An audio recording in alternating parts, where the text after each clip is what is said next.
တံဝေဇနိယဆိုတာအများကဘဝတစ်ခုရထားပြီဆိုလို့ရှိရင်အဲ့ဒီဘဝမှာပျော်ရွှင်မှုတွေနဲ့မိမိတို့လက်ရှိရထားတဲ့ဘဝလေးမှာရှင်းနှံ့ပြီးတော့ဘဝကိုဆွန့်လွတ်ရမှာကြောက်ပြီးတော့နေကြတယ်ဒါဘဝတဏှာလို့ဆိုတဲ့ဘဝပေါ်မှာသာဝရရှင်သန်နေတာကိုလိုလားကြသည့်အတွက်ကြောင့်ဘဝတဏှာမကင်းသေးတဲ့ပုဂ္ဂိုလ်တွေဟာဘဝပေါ်မှာတွေ့တာမှုရှိနေကြတယ်ဘဝဆိုတာခိုင်မြဲတာမဟုတ်ဘူးသင်္ခါရသဘောတရားအရာဖြစ်ချိန်တန်တုန်းကဖြစ်လာပြီးပြည့်ချိန်တန်တော့ပြတ်သွားမှာဆိုတဲ့သဘာဝတရားတွေကိုမစင်စားမိတဲ့အခါစိတ်ဟာအာယုန်တွေထဲမှာပဲပြောနေတယ်အဲ့ဒါတွေကိုစဉ်းစားမိလိုက်တာနဲ့တပြိုင်နက်စိတ်ထဲမှာဘာဖြစ်လာတော့ဆိုထိတ်လန့်သွားတယ်တုန်လှုပ်သွားတယ်နောက်ကလူတွေမှာဖြစ်တတ်ပါတယ်ဘသူဖြင့်ကွယ်လွန်သွားပြီဘသူဖြင့်အိဋ္ဌာရောက်သွားပြီဆိုရင်ထိတ်လန့်သွားကြတယ်တုန်လှုပ်သွားကြတယ်အဲ့ဒီသဘောလေးဟာတံဝေကဆိုတဲ့အဓိပ္ပာယ်ကသရဏီနဲ့ပြောမယ်ဆိုရင်တံဝေကဆိုတဲ့စကားလုံးလေးကအခြေခံတဲ့စကားလုံးကဝိဇီဆိုတဲ့တန်ရှင်းရှိတဲ့ဝိဇီဓာတ်ကတန်ရှင်းရှိတဲ့ဝိဇီဆိုတဲ့ပါဠိစကားလုံးကိုအဓိပ္ပာယ်ဖွင့်တဲ့အခါမှာဝိဇီဘယဆလနေတုကြောက်ခြင်းတုန်လှုပ်ခြင်းနဲ့တံဝေကရဲ့အဓိပ္ပာယ်ကကြောက်တယ်တုန်လှုပ်သွားတယ်တာမန်ကာမဂုဏ်အာယုန်တွေမှာပြောနေတဲ့အချိန်မှာရှင်းနေကြရှင်းစရာမကောင်းတဲ့အချက်ကလေးတွေးလိုက်တံဝေကဖြစ်ဖွယ်ရအချက်ကလေးတွေးလိုက်တဲ့အခါစိတ်ထဲမှာတုန်လှုပ်ပြီးတော့ထိတ်လန့်သွားတာမျိုးအဲ့ဒါမျိုးလေးဟာတံဝေကလို့ခေါ်ပါတယ်ပုရုဇဉ်တွေမှာတော့ဒီတံဝေကလေးကတခဏလေးလောက်ပဲဖြစ်ပြီးတော့တော်ကြတော့ပြန်ငြိမ်းသွားတယ်ပျော်မြဲပြောနေကြပြန်တာပြန်ပြီးတော့ရည်မြဲရည်ပြုံးမြဲပြုံးဖြစ်သွားတယ်ပထမလေးတော့ထိတ်လန့်တုန်လှုပ်သွားတာမျိုးလေးဖြစ်သွားအဲ့ဒီထိတ်လန့်တုန်လှုပ်မှုဆိုတာသူတော်ကောင်းတွေကြတော့ပြင်းပြင်းထန်ထန်ဖြစ်တယ်ပုရုဇဉ်တွေကြတော့ခပ်ပျော့ပျော့လေးဖြစ်တာဆိုအရှိန်သိမ့်မကောင်းတော့အဝိဇ္ဇာတို့တဏှာတို့ဆိုတဲ့အတွေ့အတာတရားတွေကပြန်ပြီးတော့ဖုံးလွှမ်းသွားတဲ့အခါရှိတဲ့တံဝေကလေးဟာပျောက်ထွက်သွားပြန်ဒါကြောင့်မို့တံဝေကဖြစ်เสียကျုံလာပြီဆိုလို့ရှိရင်တံဝေကများများဖြစ်အောင်ဆင်ញင်နှလုံးသွင်းပေးဖို့လိုအပ်တယ်အဲ့ဒါမှမိမိတို့စိတ်ထဲမှာတံဝေကစွမ်းအားတွေတက်လာတံဝေကစွမ်းအားတွေတက်လာတဲ့အခါမှာဘဝကိုညှင်းငွေတယ်ဆိုတာဖြစ်လာဘဝကြီးဆိုတာဒီလိုပဲမွေးလာလိုက်အိုလိုက်နာလိုက်သေသွားလိုက်နောက်ထပ်ပြန်မွေးလာလိုက်အိုလိုက်နာလိုက်သေလိုက်မဆုံးနိုင်တော့ဘူးဘယ်တော့မှမဆုံးဘဝကြီးကိုတွေ့တာနေသမျှဒီ process ကြီးကဘယ်တော့မှမလွတ်တော့ဘူးလို့ဖြစ်အိုနာတယ်ဒါကြီးကိုပဲမငြင်းငွေနိုင်ကြဘူးမငြင်းငွေနိုင်တာဘာကြောင့်လို့ဆိုရင်ခုနကဘဝတဏှာလေးအဝိဇ္ဇာလေးကဖုံးပေးတဲ့အခါမှာအမြင်ကလေးစောင်းသွားတယ်ဘဝတဏှာလေးကတွေ့တာလိုက်တယ်အဝိဇ္ဇာကနေပြီးတော့အမှန်မသိအောင်လှုပ်ပေးထားလိုက်ဘဝတဏှာတွေ့တာလိုက်တယ်ကိုယ့်ဟာကိုယ်ရှင်းနှံ့ပြီးတော့ဘဝထဲမှာဒုက္ခအမျိုးမျိုးခံလိုက်ရဒီလိုနဲ့ရှောင်လန်းပြီးတော့နေကြတာတံဝေကဆိုတာအမတန်မှဖြစ်ခဲ့တယ်ဒါကြောင့်မို့လို့မြတ်စွာဘုရားကတံဝေကဖြစ်မှုနဲ့ပတ်သက်ပြီးတော့တရားနှစ်ပုဒ်ကိုဟောထားတာလေးရှိတယ်စကားလုံးလေးနှလုံးအဲ့ဒါလေးကိုမှတ်ထားဖို့ဒီနေ့နံပါတ်1စကားလုံးကဘာတော့ဆိုတံဝေစနိယေတုဌာနေတုတံဝေခောတဲ့တံဝေစနိယေတုဌာနေတုထိတ်လန့်တုန်လှုပ်เสียအကြောင်းတရားတွေပေါ်လာတဲ့အခါမှာတံဝေခော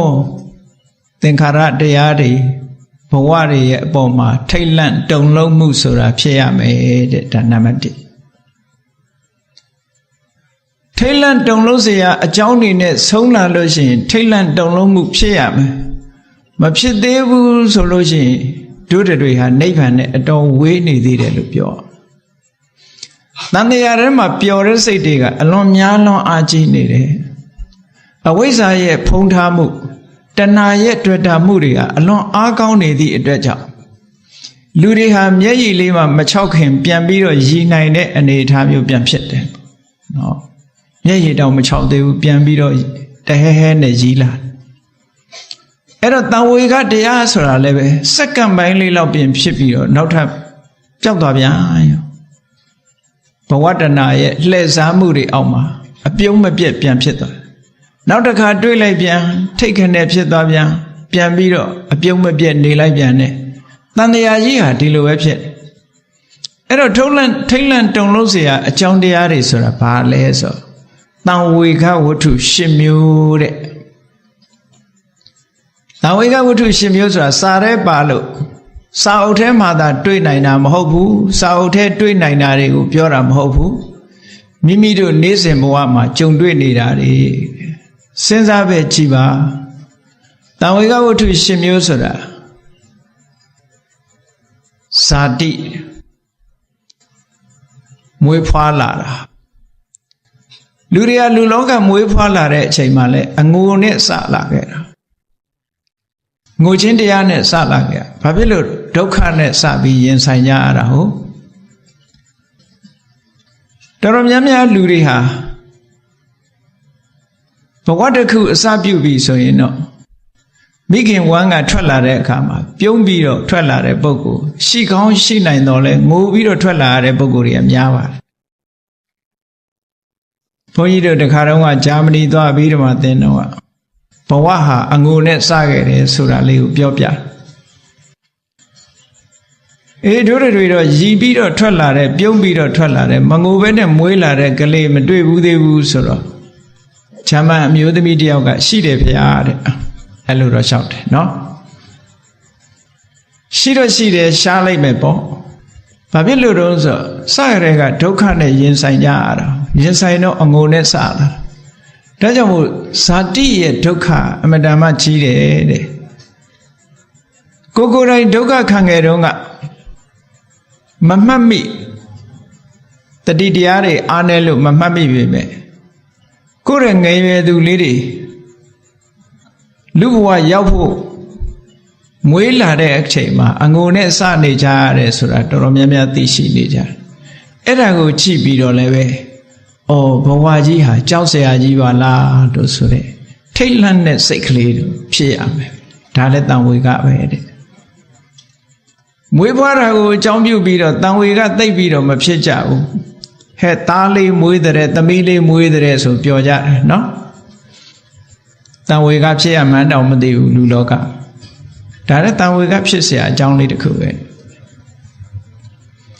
နောက်တစ်ခုတန်ဝေကဖြစ်เสียတစ်ခုကဘာတော့ဆိုလူဘဝရောက်လာတဲ့ပုဂ္ဂိုလ်နုနုဖတ်ဖတ်ငယ်ငယ်လေးမွေးလာတော့လဲတနေ့တခြားရင့်ပြီးတော့လာလိုက်တာတဖြည်းဖြည်းအိုလို့အဖိုးကြီးဖွားကြီးဖြစ်သွားတယ်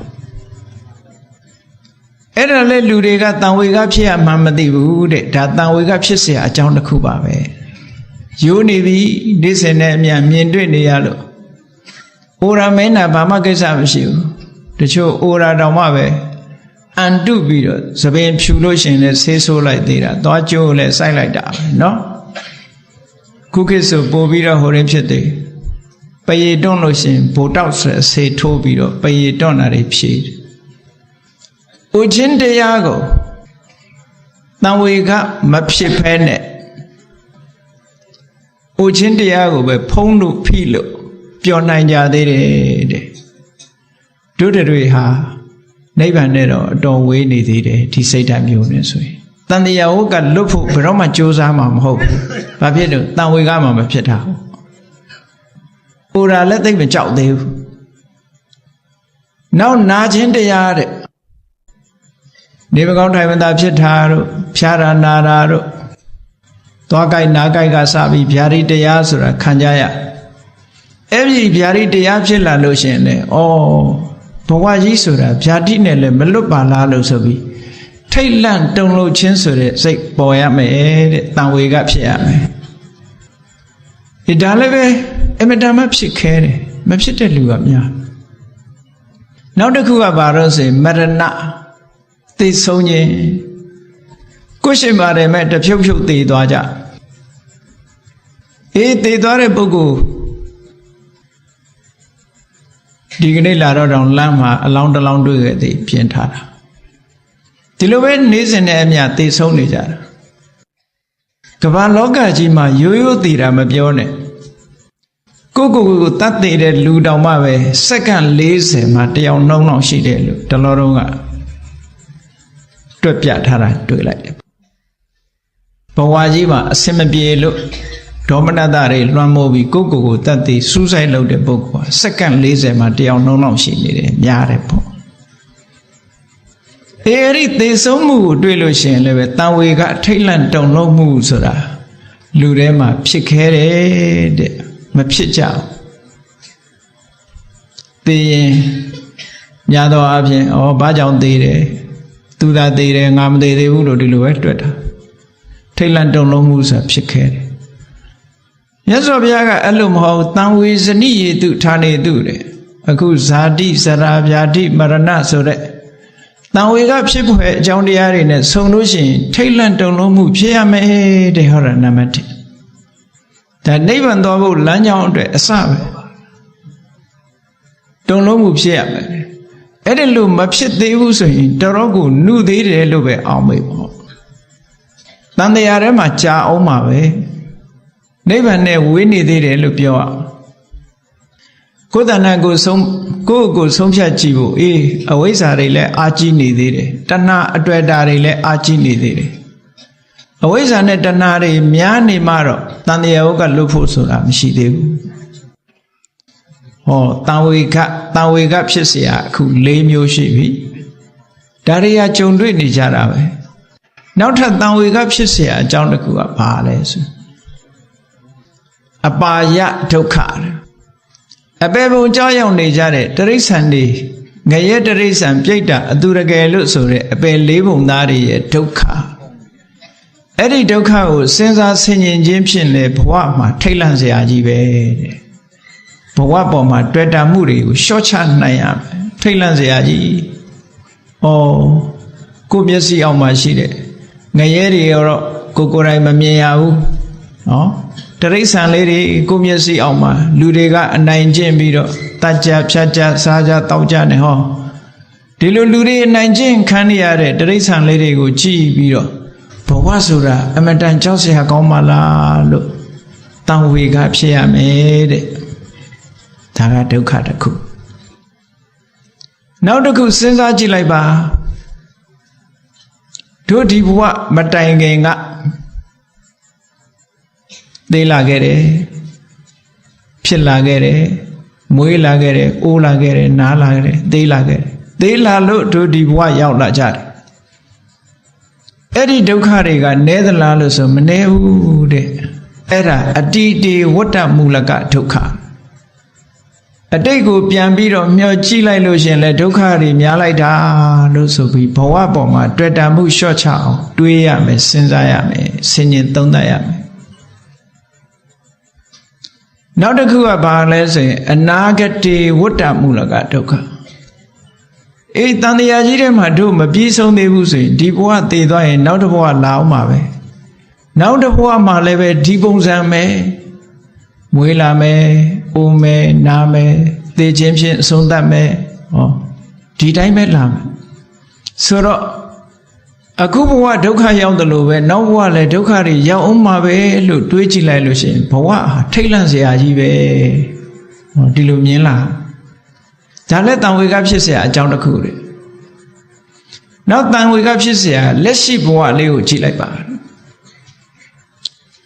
လက်ရှိဘဝကိုကြည့်လိုက်ပစ္စုပန်လက်ရှိဘဝမှာအာဟာရေပရိယေတနာအာဟာရပရိယေတနာဒုက္ခလက်ရှိဘဝမှာလူတွေဟာချမ်းချမ်းမနေနိုင်ကြဘူးပတ်စံရှိတဲ့လူရောမရှိတဲ့လူရောချမ်းသာတဲ့လူရောဆင်းရဲတဲ့လူရော ဘသူမှအေးချမ်းချမ်းမနေနိုင်အောင်ဘာအတွက်စားเสียရှားနေကြစားเสียရှားနေကြဘသူပဲဖြစ်ဖြစ်စားเสียရှားနေကြတာအသက်ရှင်ရေးအတွက်လုံးဝနေကြတနေ့တည်းလည်းမဟုတ်ဘူးတလတည်းလည်းမဟုတ်ဘူးတနေ့တည်းလည်းမဟုတ်ဘူးမသေးမချင်းအဲ့ဒီဒုက္ခကြီးကလည်းအမတန်မှကြီးတယ်ဒါကြီးလည်းတန်ဝေကဖြစ်เสียပဲဆိုတော့ပေါင်းလိုက်တဲ့အခါကျတော့တန်ဝေကဝတ္ထု10မျိုးဆိုတာဒါကိုပြောတာအဲ့ဒီတန်ဝေကဖြစ်เสียအကြောင်းတွေစုံစည်းလာလို့ရှိရင်တန်ဝေကဖြစ်ရမယ်လို့မြတ်စွာဘုရားဒီလိုဟောတာတံဝေဇနိယေသူဌာနေသူတံဝေကောတံဝေဇနိယေသူဌာနေသူတံဝေကဖြစ်เสียအကြောင်းတို့နဲ့တိုက်ဆိုင်လာတဲ့အခါမှာတံဝေကောစိတ်ထဲကထုတ်လို့ထိတ်လန့်တုန်လှုပ်လာခြင်းလို့ဆိုတဲ့တံဝေကတရားသည်ဟောတိစင်စစ်မသွေဖြစ်ရပါပေဒါလူတိုင်းမှာဖြစ်တဲ့ဟာတစ်ခုတဲ့ကဲဒါဖြင့်တံဝေကတော့ဖြစ်ပါရဲ့ဘာလို့အောင်အဲ့ဒီအဆင့်ကြတော့လူတိုင်းမရောက်တော့အခုလောကလူတွေဟာဒုက္ခဒုက္ခလေးကြုံလိုက်ရင်တော့စိတ်ထဲမှာစိတ်ပြည့်ငြင်းငွေပြီးတော့ထိတ်လန့်သွားတဲ့စိတ်ကလေးတော့ဖြစ်ကြခုနဘသူဖြစ်ကွယ်လွန်နေဆရောက်သွားပြီစိတ်ထဲမှာထိတ်ခနဲ့ဖြစ်သွားသို့တော့အဲ့ဒီထိတ်လန့်တုန်လှုပ်မှုကအရှိန်အမတန်သေးတော့မိဘွားလေးလိုပဲလွင့်ပြီးငြိမ်းသွားတာမပေါ်လာတော့မပူနိုင်ဘူးမလောင်နိုင်ဘူးတန်ဝေကတရားလေးအစွမ်းမထက်ပြင်းပြင်းထန်ထန်ဖြစ်လာဖို့လိုအပ်တယ်တန်ဝေကကြည့်လေတာမန်ပုဂ္ဂိုလ်တွေနဲ့မခထေဝါလို့လည်းခေါ်တယ်နေမီမင်းလို့လည်းခေါ်တယ်ဖះလောင်းတန်ဝေကဖြစ်ပုံလေးကိုနည်းနည်းကြည့်မဂဒေဝမင်းကြီးအမတမအသက်ရှည်တဲ့ခေတ်ကာလမှာလူဖြစ်တယ်အေးနှစ်ပေါင်းများစွာဘဝမှာအတွေ့အတာနဲ့အပျော်တွေနဲ့အမတမပျော်ရွှင်ပြီးတော့နေတဲ့မဂဒေဝမင်းကြီးဟာစဉ်းစားဉာဏ်ရှိတော့သူစဉ်းစားတယ်ငါတစ်သက်လုံးဒီလိုပြောနေမလားငါရဲ့ခန္ဓာကိုယ်ဟာလည်းတစ်သက်လုံးဒီလိုပဲနုပြိုနေမှာလားလို့ဆိုတော့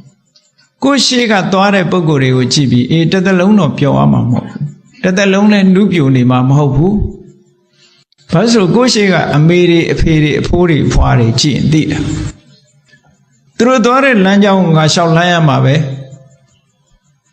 ဘလောက်ပဲအသက်ရှင်နေဒီနေ့ဒီခရီးရောက်လာမှာပဲဒီမှတ်တိုင်ကိုကြော်လို့မရဘူးသူကောင်းကိုမုတ်စိတ်တို့ဘာလို့ပြုပြင်ပေးတဲ့စတ္တာတိကိုမှားထားတယ်အေးငါတွေ့ဘူးတယ်ငါအဖေတွေအဖိုးတွေဖွားတွေငကိုယ်တော့ကသပင်ဟာပဒုံးရောင်စံကေတာဆိုပြီးတော့နှက်ပြီးတော့အယောင်တောက်အသက်ရွယ်ကြီးလာတဲ့အခါကျတော့သပင်တွေကဖြူကုန်ငါလည်းပဲအဲ့ဒီလိုငါကောင်းပေါ်မှာသပင်ဖြူလာလိုက်အဲ့ဒီသပင်ဖြူကလေးများတပင်လောက်တွေ့ရင်ငါပြောပါကွာမှားထားတာနော်အေးမင်းသပင်ဖြူလေးတစ်ခုတွေ့အောင်ရှာနိုင်ပြီဆိုရင်ငါဆုချမယ်လို့ပြောတော့ဘယင်ရဲ့ခေါင်းကိုဖီးပေးတိုင်းဆံပင်ကိုပြုပြင်ပေးတိုင်းသပင်ဖြူများတွေ့လေမလားလို့နှစ်ပေါင်းမြောက်များစွာရှာကြံတာမတွေ့သေးဘူးနှစ်ပေါင်းမြောက်များစွာကြာတဲ့အခါကျတော့သပင်ဖြူလေးတစ်ပင်တွေ့ကြည့်စတ္တတိကတော့ဆုရမှာမို့ဘဂဒေဝမင်းကြီးကောင်းကသပင်လေးအဖြူပင်လေးတစ်ချောင်းတွေ့တော့ဝမ်းသာလိုက်တာသူကပျော်သွားတာပြောနေတာလူဆိုတာကိုယ်အတွေ့နဲ့ကိုယ်နော်သပင်ဖြူလေးတော့တွေ့ပြီဆိုပြီးတော့ရွှေညက်ကလေးနဲ့ရွှေမွှေးညက်ကလေးနဲ့အဲ့ဒီသပင်ဖြူလေးကိုရအောင်နှုတ်လိုက်နှုတ်ပြီးတော့အရှင်မင်းတရားရဲ့ခေါင်းမှာသပင်ဖြူလေးတစ်ခုတွေ့နေပါပြီဆိုပြီးတော့ဘုရင်ကြီးကလက်ဖွားလေးဖြန့်ခံလိုက်တဲ့အခါမှာအဲ့ဒီလက်ဖွားပေါ်မှာရွှေမွှေးညက်ကလေးနဲ့နှုတ်ထားတဲ့သပင်ဖြူကလေးတစ်ချောင်းပဲတွေ့သေးတာနော်အဲ့ဒီသပင်ဖြူကလေးတစ်ချောင်းကိုလက်ဖွားပေါ်မှာတင်ပေးလိုက် Magadewa Menia, Nagama, Savimbu later chown Dwevi, so like Tane, Eda Lego Miembiro. Now we got say Tega, Thailand, don't know that, Plauti on Pieton say, Treaty di Jar, Tregu Piandora. No, Savimbu later chown Dwevi and a Tripian. Chow Yon, don't know Bido, Thailand, like that, now we got say the Pianita, oh, Bawajia.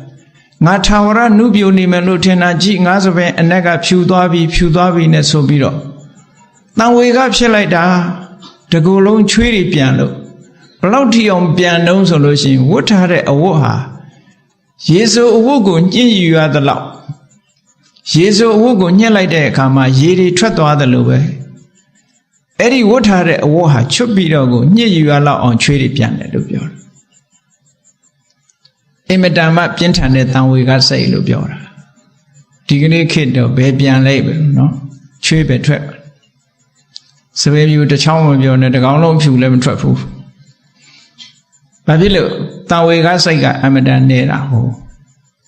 Than we got say Nere, so Bajan Nele, so Konaga. Away Zaga, Mamadi on Pombe Tare, Powatanaga, Dweda on Sesson Tare.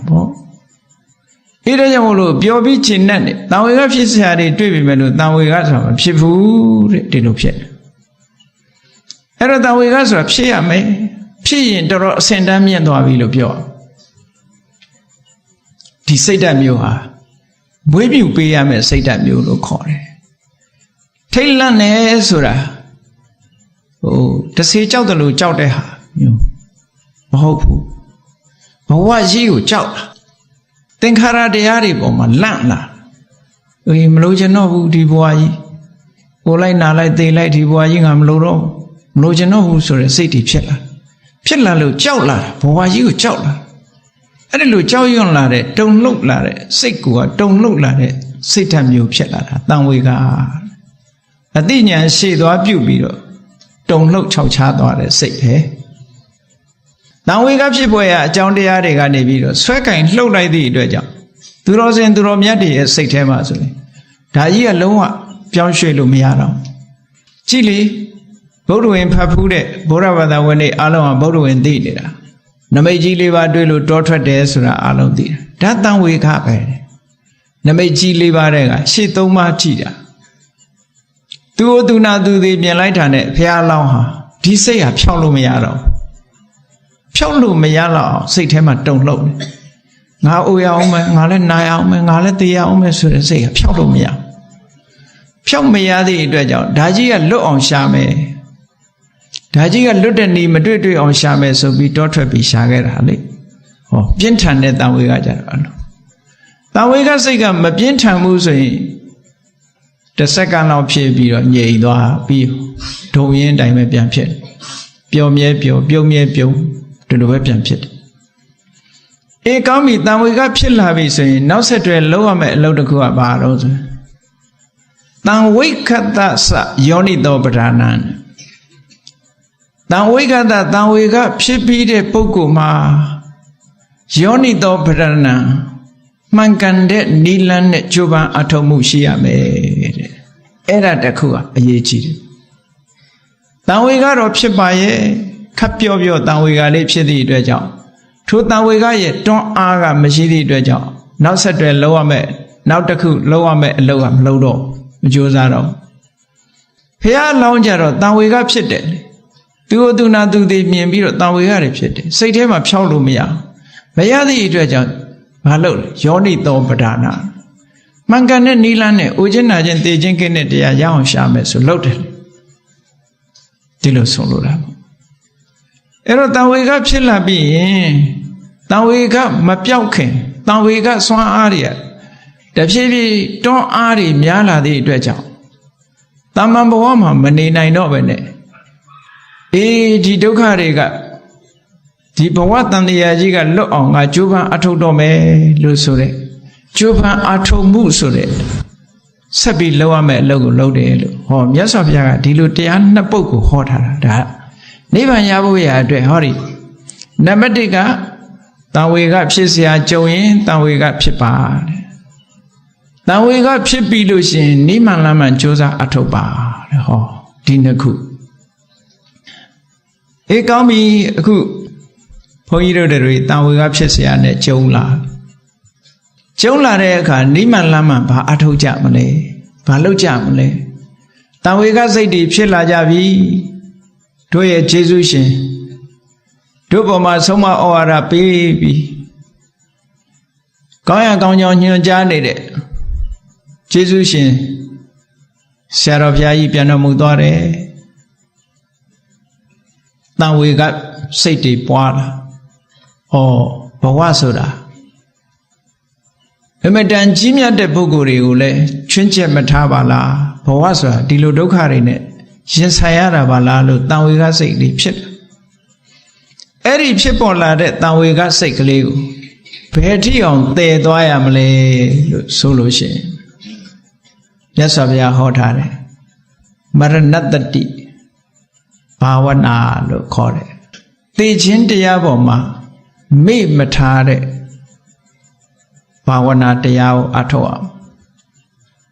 လူတွေမှာတရားအထောက်ရမယ်လို့ဆိုလိုက်တာနဲ့တရားရိပ်တာတွေကိုသွားပြီးတော့မြင်မနေနဲ့တရားအထုတ်တယ်ဆိုတာဘယ်နေရာမှာဆိုအထုတ်လို့ရကိုယ်အိမ်မှာလည်းအထုတ်လို့ရတယ်သွားရင်လာရင်လည်းအထုတ်ရတယ်နော်တရားအထုတ်ရမယ်ဆိုတာနဲ့မျက်စိထဲမှာကမ္မထမ်းထိုင်နေတာတွေကြီးပဲသွားမမြင်နဲ့မရဏတတိဘာဝနာပွားများအထုတ်ရမယ်မြတ်စွာဘုရားလက်ထက်တော်ခါကာလတုန်းကအာလဝီပြည်ဖရာကြွတဲ့အချိန်မှာမရဏတတိကမ္မထမ်းကိုဟောခဲ့တယ်။ဘာလဲသိခြင်းတရားဟာမြဲတယ်အသက်ဆိုတာမမြဲဘူးလူတွေရဲ့အသက်ဟာသိခြင်းတရားမှာအဆုံးသတ်တယ်လို့ဒါကိုပွားများရမယ်လို့ဒီလိုဟောထားတာ။နောက်3နှစ်ကြာတဲ့အခါကျတော့မြတ်စွာဘုရားအဲ့ဒီတိုင်းပြည်ကိုပြန်ကြွလာအဲ့3နှစ်ပြန်ကြွလာတဲ့အခါမှာတရားနာပရိသတ်တွေထောင်တောင်းချီတဲ့ပရိသတ်တွေမြတ်စွာဘုရားကမရဏတတိ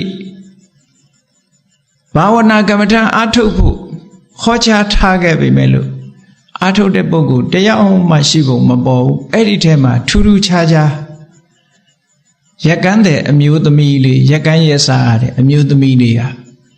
ထူးထူးခြားခြားဘုရားဟောထားတဲ့မရဏတတိဘာဝနာ3နှစ်တိတိသူကပွားလာခဲ့အားလုံးလည်းကြားဖို့ကြလိမ့်မယ်ရက်ကန်းတဲ့သမီးလေး3နှစ်တိတိသူကသိခြင်းတရားနဲ့ပတ်သက်ပြီးတော့ဘဝခရီးမှာရှောက်လန်းရပုံဘဝရဲ့အခက်အခဲတွေဒုက္ခရောက်ပုံတွေတန်ဝေကဖြစ်เสียရတယ်သူစိတ်ထဲမှာတွေးပြီးသိခြင်းတရားကိုမမေ့တဲ့စိတ်ဓာတ်သူတဏ္ဍာမှာပွားများအထုတ်ဖခင်က3နှစ်ကြာလို့ပြန်ပြီးတော့တရားဟောမလို့လာတဲ့အခါကျတော့အဲ့ဒီအမျိုးသမီးလေးတယောက်ပဲမရဏတတိပွားတာကျန်တဲ့ပရိသတ်ကြီးတယောက်မှမပွားဘူးမျိုးသမီးလေးကလည်းတရားပွဲကိုအဲ့ဒီနေ့ကရုတ်တရက်ရောက်မလာဘူးနောက်ကျပြီးမှရောက်လာတယ်ဘုရားကတရားမဟောဘဲနဲ့စောင့်နေတယ်ဟောအမျိုးသမီးလေးရောက်လာတော့ဘုရားကအမူအရာပြတာနဲ့အမျိုးသမီးလေးကဘုရားအနီးထီအောင်အလယ်လမ်းကျောကနေဝင်လာတာရက်ကန်းယုံသွားမလို့လာတာဘုရားတရားဟောတယ်ဆိုလို့သူဝင်လာခဲ့တယ်အဲ့ဒီမှာမြတ်စွာဘုရားကသူကမ္မထမ်းတရားပွားများအားထုတ်တာကိုသိလို့မေခွန်းလေးတွေမေးလိုက်တယ်လေဘယ်ကလာတာလဲဆိုမေခွန်းမေးတယ်နံပါတ်1ဘယ်ကလာတာလဲဆိုတော့ तू ကလွန်ခဲ့တဲ့3နှစ်လောက်ကဟောထားတဲ့တရားကိုခေါင်းထဲမှာစွဲနေသေးတာအဲ့တော့ဘယ်ကလာသလဲလို့မေးတော့မသိပါဗျာလို့ဖြေတာနော်ဘယ်ကလာလဲမသိပါဗျာဆိုဟိုတရားမထုတ်တဲ့လူတွေကဟဲ့ဒီကောင်မလေးဘာတွေလျှောက်ပြောတော့အိမ်ကလာတာသိရတဲ့နဲ့ဘယ်ကလာတော့မသိပါဗျာဖြေရမလားပေါ့မဟုတ်ဘူး तू ကတော့ဓမ္မမေခွန်းဆိုတော့ तू ဖြေတာကမှန်တယ်လေမြတ်စွာဘုရားမေးလို့တာကဘယ်ဘဝကလာတာတုံးလို့မေးလိုက်တာ तू ကသိချင်းတရားကိုခုနကတန်ဝေကဖြစ်เสียတွေကိုတွေးပြီးတော့ပွားများအထုတ်ထားတဲ့ပုဂ္ဂိုလ်ဆိုတော့မင်းဘယ်ကလာတာတုံးဆိုတာဘယ်ဘဝကလာတာတုံးလို့မေးလို့ရင်းဆိုတာဘုရားအာဘော်သိတော့တပည့်တော်မသိပါဘုရားလို့ရှောက်တယ်ဘယ်သွားမလို့တုံးဆိုတော့လေမသိပါဘုရားပဲရှောက်တယ်အေးဘေးကလူတွေကဟာဒီကလေးမှဘုရားနဲ့ဘာတွေပြောနေမှမသိဘူးရက်ကန်းယုံသွားမှသိရတဲ့နဲ့မသိပါဘုရားရှောက်နောက်မြတ်စွာဘုရားကသိရလားလို့မသိဘူးလားလို့မေးလိုက်တယ် တတိယမေကွန်ကြတော့မသိဘူးလားဆိုတော့သိပါတယ်ဗျာသိရလားလို့ဆိုမသိပါဗျာသူဖြေတာတွေကတာမန်ပုဂ္ဂိုလ်တယောက်အနေနဲ့စဉ်းစားကြည့်မယ်ဆိုရင်ဖះနဲ့ရည်စရာပြောနေတယ်လို့ဖြေအဖြေမျိုးဖြစ်နေတယ်သို့တော့သူကမရဏတတိဘာဝနာကိုအထောက်ထားတဲ့ပုဂ္ဂိုလ်ဆိုတော့ဖះရဲ့အာဘော်မိအောင်ဖြေတယ်ဘယ်ကလာတော့လို့မေးတာပဲဘဝကလာတာတော့ဆိုတော့ तू မသိလို့မသိပါဖះဖြေတယ်အဖြေမှန်မယ်ဘယ်သွားမလို့လဲဆိုတာဘယ်ဘဝသွားမလို့လဲလို့မေးတော့တပည့်တော်မသိပါဗျာဟောဖြေတာ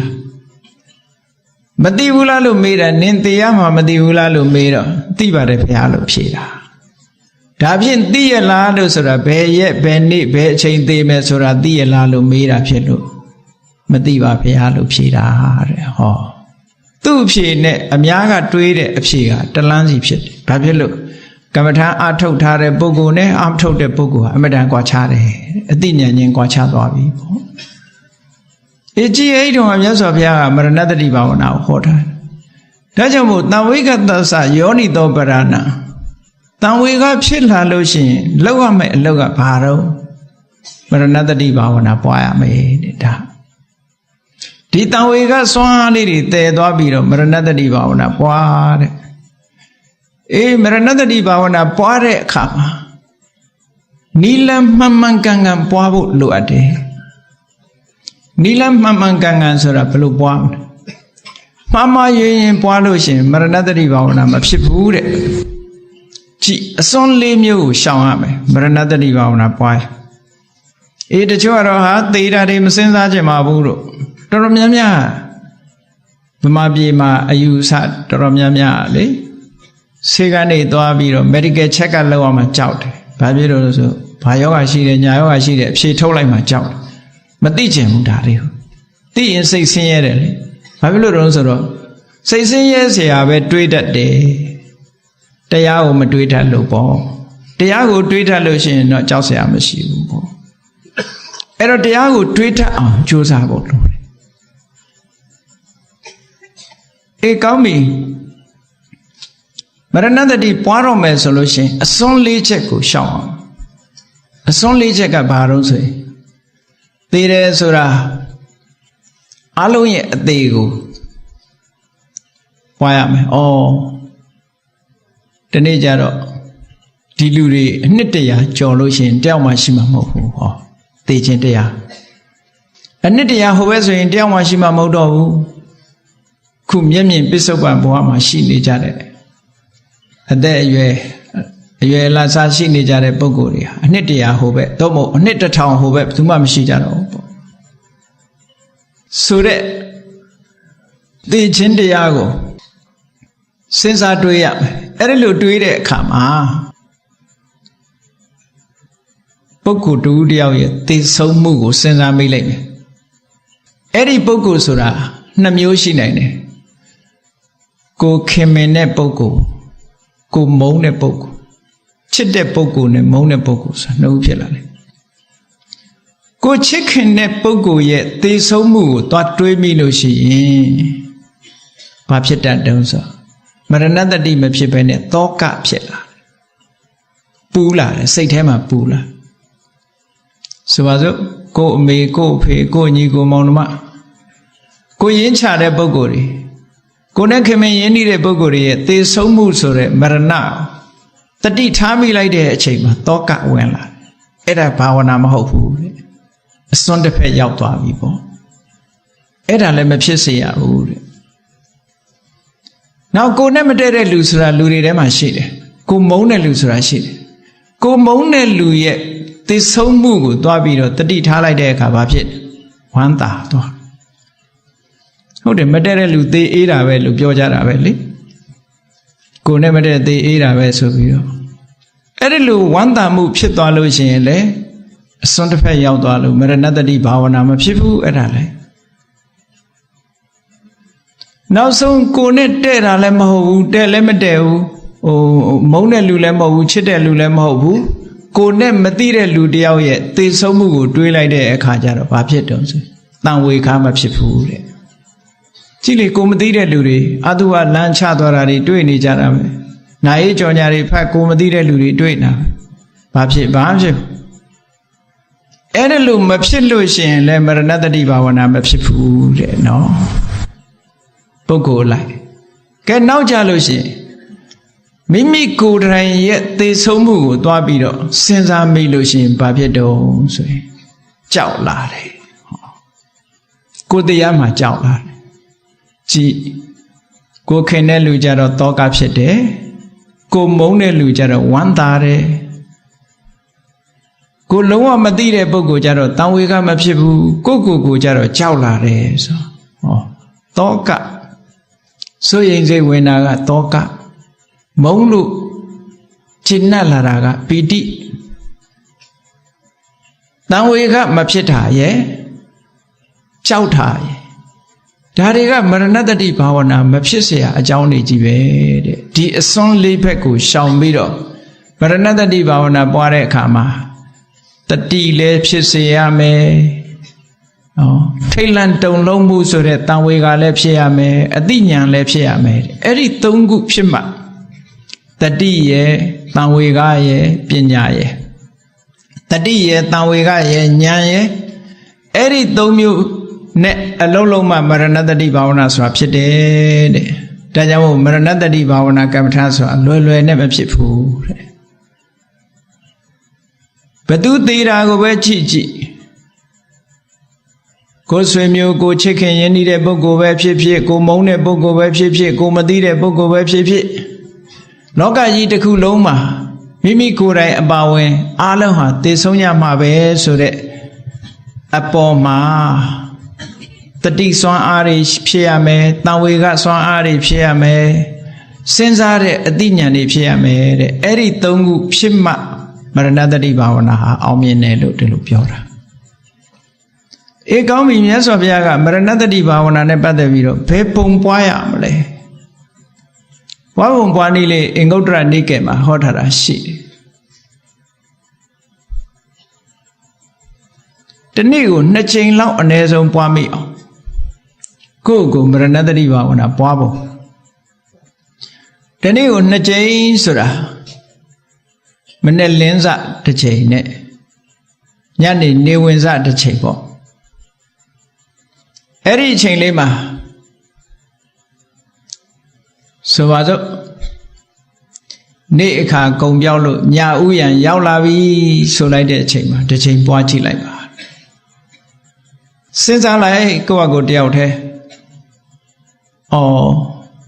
တနေ့တာဖြင့်ကုံသွားပြီညရောက်လာပါပေါ့ကလား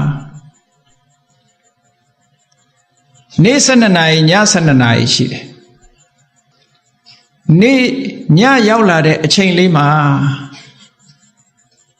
ငါမှသေစရာအကြောင်းတရားတွေအများကြီးရှိနေပါလားငါသေနိုင်တဲ့အကြောင်းတရားတွေအများကြီးရှိနေပါလား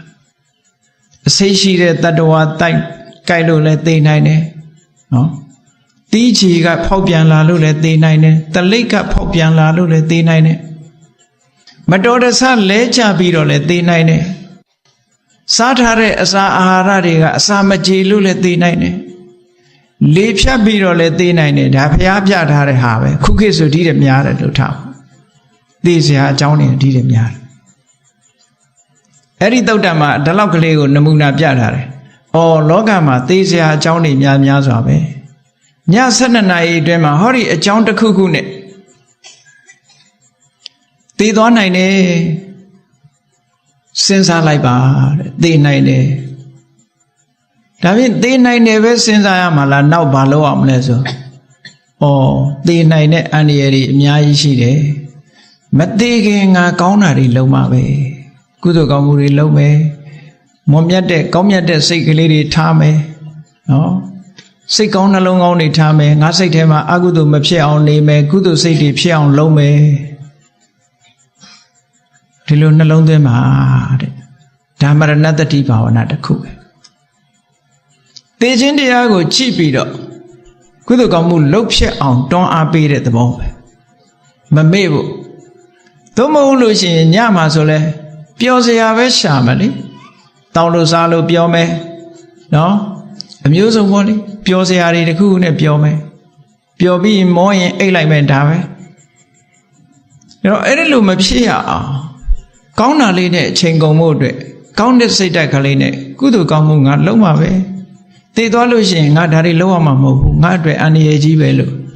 အန္တရာယ်တွေကိုတွေးပြီးတော့မသိခင်ငါကောင်းတာလေးတော့လုံးမယ်ဖျားရှိခိုးမယ်ပရိစိတ်မယ်စသဖြင့်ပေါ့လေတရားနှလုံးသွင်းမယ်ဆိုရင်ကောင်းတဲ့အလုပ်ကလေးတွေလုပ်လိုက်ဒါညအခါမှာနှလုံးသွင်းဖို့ပြီးတော့ဘာဆက်နှလုံးသွင်းရမလဲလို့ဆိုလို့ရှိရင်သူနှလုံးသွင်းရမှာငါမှာတဲ့အခုလိုအကြောင်းတစ်ခုခုနဲ့တည်သွားလို့ရှိရင်အပင်ငရဲကြစေနိုင်တဲ့အကုသိုလ်တွေငါထံမှာရှိသလားလို့တွေးလိုက်ပါတဲ့နော်ငါခုချိန်များတည်သွားလို့ရှိရင်စိတ်ဆိုးစိတ်ယုတ်စိတ်ပုတ်တွေကြောင့်အကုသိုလ်ဆိုတာစိတ်ရိုးစိတ်ဆိုးစိတ်ပုတ်တွေကြီးပဲ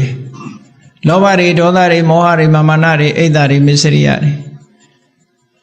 အဲ့ဒီဆိုးညစ်တဲ့သဘာဝတရားတွေအကုသိုလ်တရားတွေငါတဏ္ဍာမှာရှိနေသလားအဲ့ဒီတရားတွေဟာငါ့ကိုအပယ်ကိုချပစ်မှာပဲငါသိသွားလို့ရှိရင်အဲ့ဒီတရားတွေကငါ့ကိုမကောင်းတဲ့ဘဝကိုပို့ဆောင်လိမ့်မယ်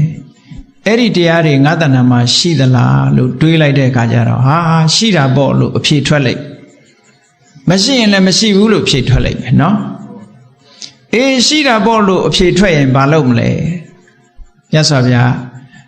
မရဏတတိကနေဆက်ပြီးလုပ်ရမယ့်အလုပ်တွေနော်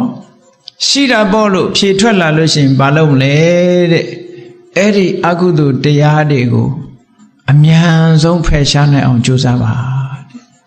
ဒါဖြင့်တပည့်တော်တို့ဘလောက်မြန်မြန်လုပ်ရမှာတုံးဆိုရင်အေးကိုဝတ်ထားတဲ့အဝတ်မီးလောင်နေမညှိမ့်နိုင်အောင်ကွာဒါကိုအရင်လုပ်လိုက်လို့ပြောတာခေါင်းမီးလောင်နေလည်းမညှိမ့်လိုက်နဲ့အောင်ညှိမ့်မနေနဲ့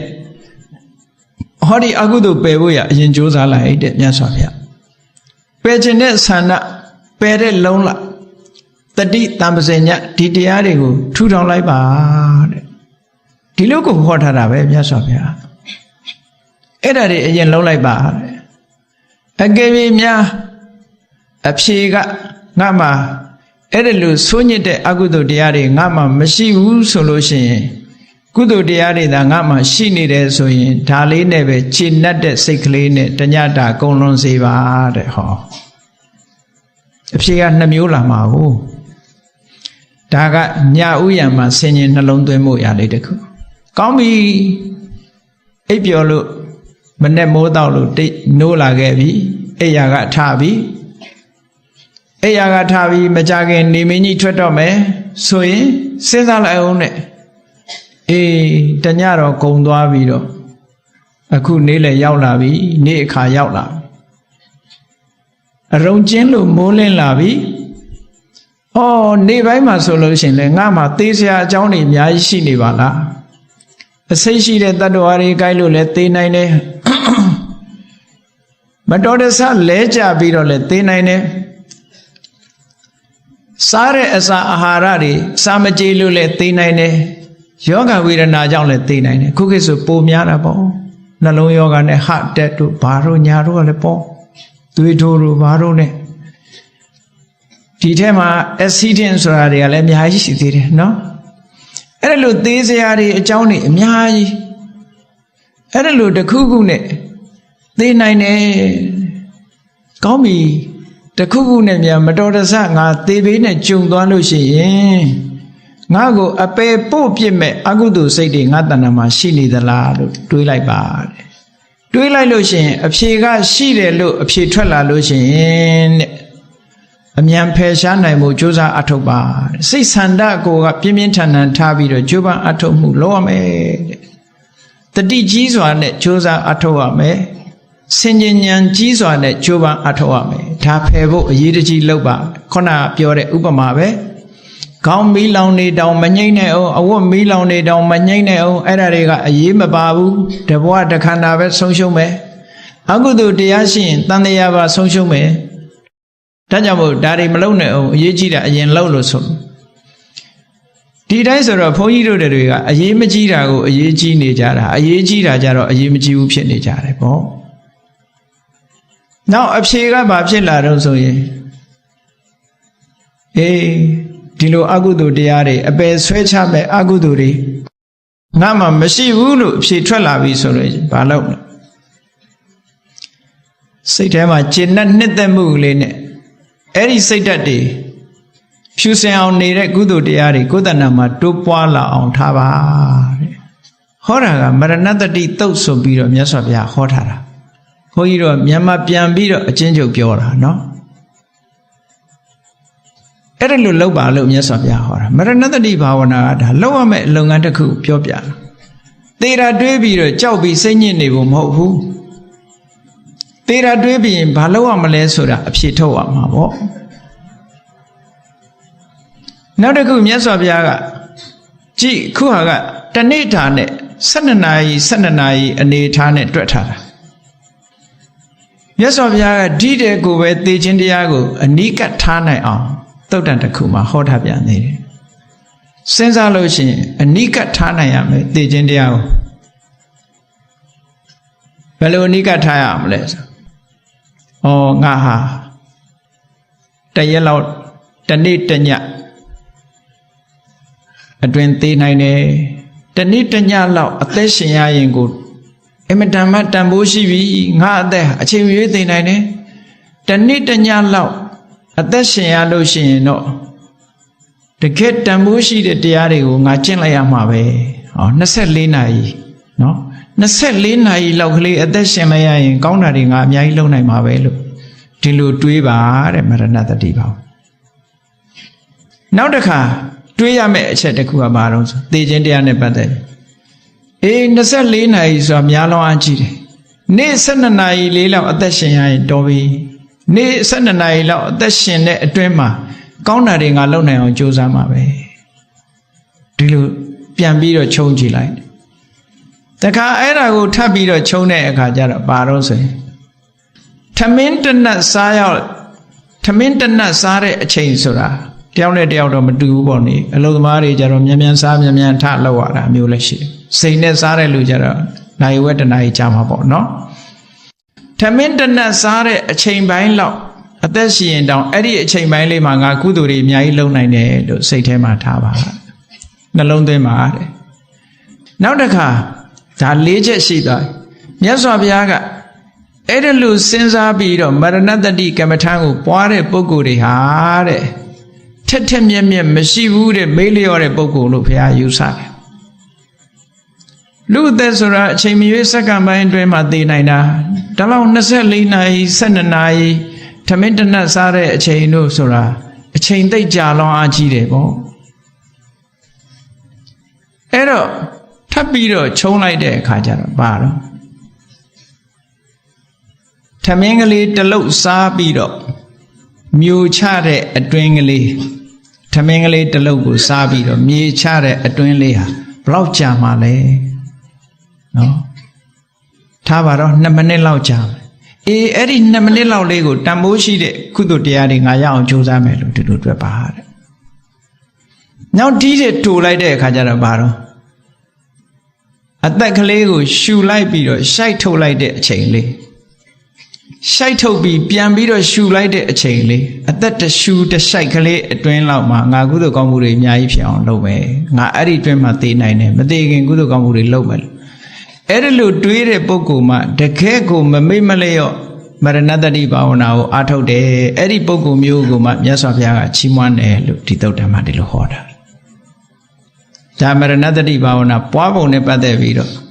အင်္ဂုတ္တရနိကေမှာမရဏတတိသုတ်ဆိုပြီးတော့နှစ်သုတ်ဟောထားတာရှိပါတယ်အဲ့ဒီနှစ်သုတ်မှာလာတဲ့အတိုင်းဒီလိုမရဏတတိဘာဝနာပွားတယ်ဆိုတာသိရမယ့်အချိန်လေးကိုစဉ်းစားပြီးတော့တန်ဖိုးရှိတာတွေကိုအရယူဖို့ပါပဲ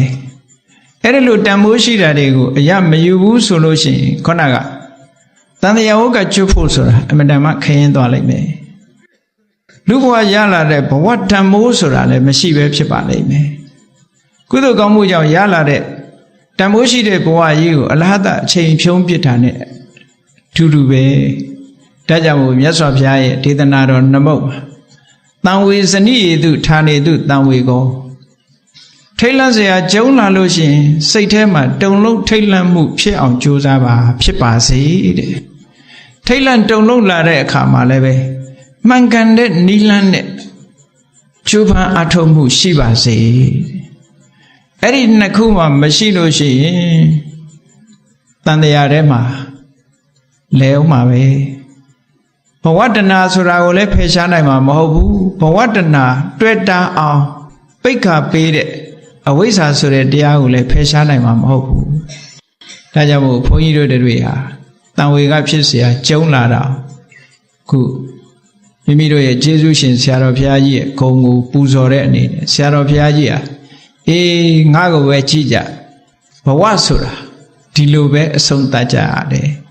မိမိမလျော့ရော့မနေကြနဲ့လို့ဆိုတဲ့အတိုင်းပဲမိမိတို့ကတန်ဝေကတရားဖြစ်ပွားပြီးတော့ကြိုးစားအထောက်ကြရမှာဖြစ်ပါတယ်အဲ့ဒါလို့ကြိုးပမ်းအထောက်မှုမဖြစ်သေးဘူးမရှိသေးဘူးဆိုလို့ရှိရင်တို့တွေဟာတန်တရားထဲမှာလဲနေကြအောင်မှာပဲလို့ကိုစီသဘောကျပြီးတော့ဒီကနေ့ညတန်ဝေဇနိယဓမ္မကထာတရားကိုနာပြီးတန်ဝေကတရားဖြစ်ပွားအောင်ကြိုးစားအထောက်နိုင်ကြပါစေကုန်သတည်း